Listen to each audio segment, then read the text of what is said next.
Programa Ponto de Vista com Nelson Freire. Oferecimento Sebrae RN. Seu sonho é o nosso desafio. Consórcio Eldorado. Seus sonhos sem juros. Ligue 4008-6868 e Compremac. Soluções em pré-moldados. 3271-4904.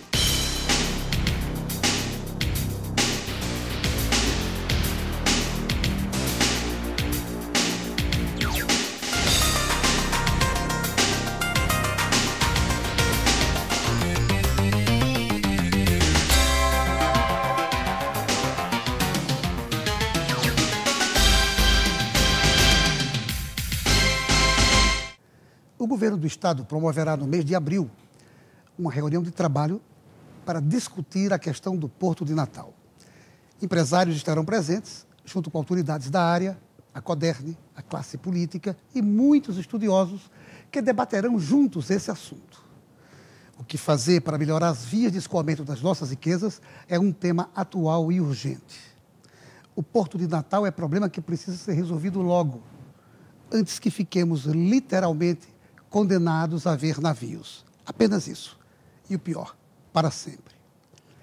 E é para tratar desse assunto tão importante para a nossa realidade econômica que eu convidei para participar do Ponto de Vista deste domingo o Dr. Hannah Safieddine, diretor técnico da CODERN, e o empresário exportador Tiago Gadelha Simas, ex-secretário de Desenvolvimento Econômico do Estado.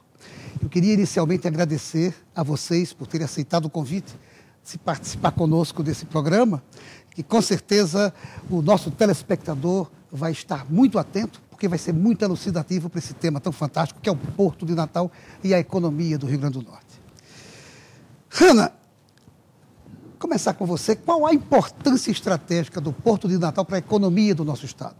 Em primeiro lugar, bom dia para os telespectadores e obrigado pela oportunidade de poder debater esse assunto importante.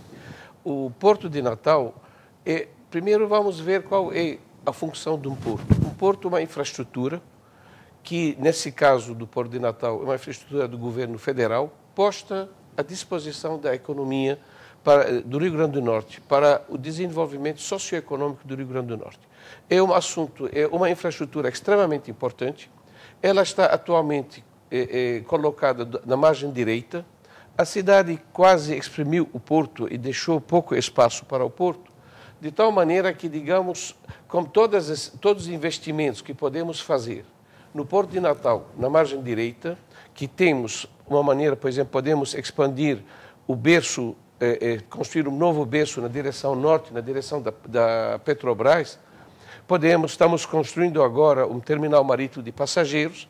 Com esses dois projetos, quase a gente termina tudo que pode ser feito na margem direita do Rio. Poderia resolver os problemas imediatos da nossa economia, mas para o nosso futuro, esse porto não vai atender às demandas que o Estado precisa. Quando digo isso aqui, porque nosso Estado tem potencial muito grande, econômico, especialmente na área mineral. Nós vamos ser agora, em breve, autossuficiente até exportadores de energia. Significa que essa disponibilidade de energia vai certamente atrair indústria. A área mineral vai dar, no mínimo, uns 200 mil empregos como carteira assinada, que vai dar uma revitalização da nossa economia incrível, especialmente nos bolsões de miséria que tem nosso Estado. Resultado, nós temos de se preparar para o futuro. E para o futuro, nos próximos blocos, a gente pode falar, para não se estender agora, temos de pensar num porto grande que pode atender a todas essas demandas do nosso Estado, as demandas econômicas. Perfeito. Tiago, e o que é que o Porto de Natal representa para o exportador do nosso Estado, do Rio Grande do Norte, o nosso exportador potiguar? Em primeiro lugar, bom dia para os telespectadores e também uma satisfação grande estar aqui na sua presença, meu ex-colega secretário de Desenvolvimento do Rio Grande do Norte. Olha, o Porto de Natal, ele sempre teve uma ligação muito estreita com o setor exportador. Há 50, 60 anos atrás, as grandes empresas exportadoras de algodão usavam o Porto de Natal. Me lembro quando eu comecei a entrar no negócio, né, no nosso negócio, nós tínhamos um mercado muito desenvolvido no norte do país, Belém e Manaus, exatamente pela frequência de navio, né, daquela época de cabotagem, né, que vinham do sul e seguiam até o norte. E nós tínhamos um escoamento bom da nossa produção, da produção de bala e caramelo naquela época, em Belém e Manaus, exatamente pela facilidade que se tinha de cada 15 dias, cada 3 semanas, a gente exportar para lá. De forma que ele sempre esteve muito ligado ao setor exportador. Naquela época do algodão, depois eu participei, tive a oportunidade de participar da tomada, né, da fruticultura do Estado, na tomada de posição em relação ao Porto de Natal, quando eles estavam mandando tudo por intermédio de Cabedelo e do Ceará, nós trouxemos a produção da fruticultura, principalmente o melão, para o Rio Grande do Norte. E nós chegávamos a exportar, acho que um navio de melão por semana. Uhum. Isso numa atividade extremamente produtiva, extremamente exportadora, né? Naquele tempo não se vendia quase nada do melão para dentro do país. Né? Eram empresas essencialmente exportadoras. Na proposta do que Tiago está dizendo, percebe-se essa ligação histórica das exportações nossas com o nosso porto. E a gente ficou espremido entre Suape e Pecém. Isso não faz com que haja o risco de a gente transformar o Porto de Natal num sonho impossível? Não, o Porto de Natal não é um sonho impossível. E a concorrência do Suape e de Pecém é simplesmente um desafio muito grande para nós. Eu gostaria de dizer o seguinte, que se nós não conseguirmos fazer o Porto de Natal um porto grande, nossa economia que vai sofrer e nosso desenvolvimento social que vai sofrer. Nossa economia não teria como competir com a economia tanto de Pernambuco e do Ceará, como também da Paraíba. Paraíba está ampliando fortemente o porto deles de Cabedelo e eles estão contando com a carga do Rio Grande do Norte. Se nós não souberemos de tomar decisões certas, estou dizendo nós, significa o conjunto de gestores do nosso Estado. Começar pelo governo do Estado, pelo município, pelos empresários, pelos comerciantes, a companhia Docas, que está planejando isso também, que ir para o governo federal para a gente ter o nosso porto. Porque, senão, tanto nossa indústria como o nosso comércio vai ficar dependente dos outros. Eu só quero, na frente do exportador, aqui, dar alguns números.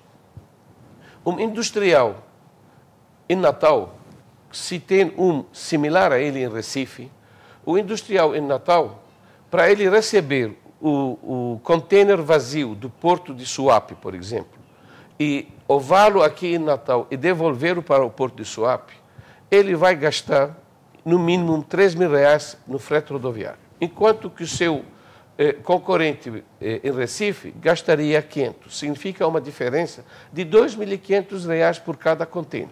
Se a indústria dele fabrica 40 containers por semana, significa 160 containers por mês. Se você vai fazer esse cálculo, ele vai gastar, por ano, ele vai gastar em volta de 12 milhões de reais a fundo perdido, que ele não pode incluir no custo da mercadoria, porque o comprador fora não se baseia sobre o custo do industrial, ele tem um preço fixo. Resultado, o que é que vai acontecer com o nosso industrial? Em menos de 5 anos, ele vai ter a indústria dele vai ter uma diferença de 60 milhões com a indústria do pernambucano, ele não vai poder concorrenciar. Não tem como. O nosso comércio da mesma forma. Resultado, o nosso comércio aqui é pequeno, é menor do que Pernambuco, menor do que Recife. Resultado, o comerciante de Recife já compra na fonte mais barato que o nosso comerciante aqui. Ele não tem a perna rodoviária entre Pecém e aqui, o que deu os dados pouco antes. Resultado, a autoestrada está terminada entre Natal e Recife.